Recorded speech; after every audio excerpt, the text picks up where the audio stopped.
She didn't go into any detail about her marriage breaking up, but she did talk about it and mention that it was sad, that she really regretted, that they were having to call it quits. I think maybe she had hoped that that would be something that would give her more of a reason to feel supported and loved for who she was, and not just her voice and her money making abilities.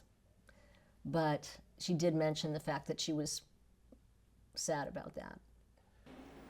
Oh, I was glad for her. I was really glad because I thought, oh, now she gets to settle down. Now she gets away from Agnes. So I was glad for her. I thought, oh my God, finally she's getting away, picking a life and deciding, you know, what china she's going to buy and what glasses she's going to drink out of, instead of having somebody say, no, no, you want these instead. So, because that's how her mother would be. You don't want this crystal, you want this crystal. And so the Karen would give in, so to speak. And so I was happy that she would break away. And then when I went to the wedding, it was a beautiful wedding. The flowers everywhere. She looked amazing, but skinny. Her collarbones were sticking out and stuff. And she had a beautiful hat on. And they had a reception, like a cocktail thing before. And I said to Harold, are you happy Karen is getting married? He said, well, I was happy before.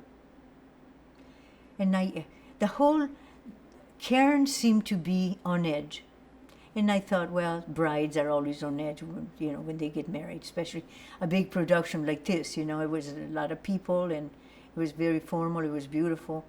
And but something seemed to be off. But then I found out what was behind that, and I really, what makes me mad is not that Agnes did it, because it's to be expected, but that Richard didn't step in and do something about it. That really, I would, had I known, I would have dragged her in my car and taken her to Italy. He was a cheater. He cheated. He hung on Karen's emotions and told her lies. And Richards knew it. I'm sure he knew it. But he didn't do anything. What kind of brother is that? And she died married, right? She didn't deserve that. She was definitely disappointed, and I think she saw it as a failure. I'm not sure she saw it as being solely her failure, but she did see it as a failure of sorts. And I can speak from my own experience.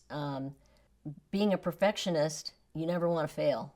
You got to do everything as close to perfectly as you can. And I think that she was feeling some of that regret and sense of, so now I've blown this too, and it builds, because you might see, oh, I didn't do this show as well as I had hoped, or I didn't sound as good as I hoped to, or I didn't look as good as I had hoped to, or I didn't, perform as well in whatever, whether it was school or music or whatever. But then you add on to that, I can't even hang on to a relationship, which is not true, but that's what her voices in her head would have been telling her. I think that it's a common denominator among people who develop eating disorders that there is this desire to please other people. And if you come from a family where accomplishment, achievement, performance, not necessarily on the stage, but performance in general, are highly valued, that adds to that sense of pressure. Well, I'm not going to be good enough if I can't do this and be really good at it, if I can't do this perfectly. It's a very paralyzing way to live, because nobody's perfect. And no matter how hard you try to do anything perfectly, you're always going to realize you're falling short of these unrealistic expectations. And so here you are, probably highly accomplished, doing great things and probably achieving beyond what most people can do, but you're focused on that little smidgen of the gap between the perfect and the good, and it makes you crazy.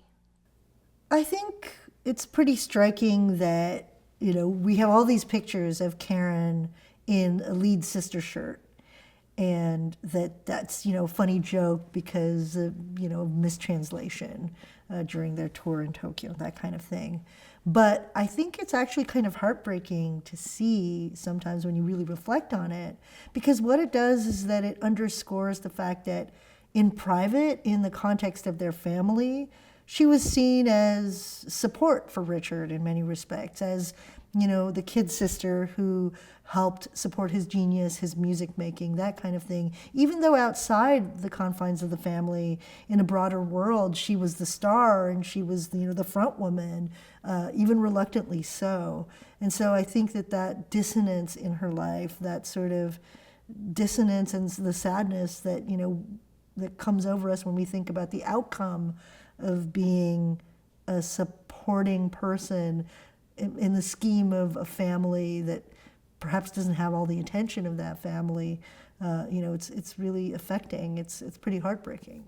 A lot of people, when they talk about Karen's struggles with anorexia, kind of see it in the more common framework around femininity and around, wanting to be skinny enough, wanting to be loved, wanting to be adored, or wanting to be a center of attention.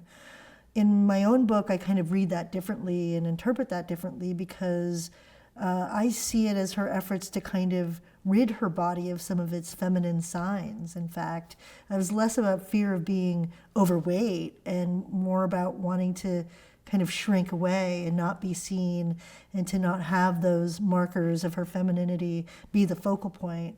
And it very much lines up with the tomboyishness of her youth, of her past, and the way that she was trying not to be that focal point, that front woman, or trying to sort out her relationship to that by literally disappearing. Well, her personal assistant even once said when she saw her sunbathing, she used this language, you couldn't tell if it was a boy or a girl. And that line to me, that statement to me, got me thinking about, well, what if Karen's relationship to her eating disorder was not about being pretty, as we sort of assume, or being skinny enough, but it led me to think, well, what if it was about unsexing your body, about not being available to the gaze, about not, being consumed as a feminine subject by people who are looking at you. And, it's in part why I think that she wanted to shrink herself away from the world. It was a literal shrinking away.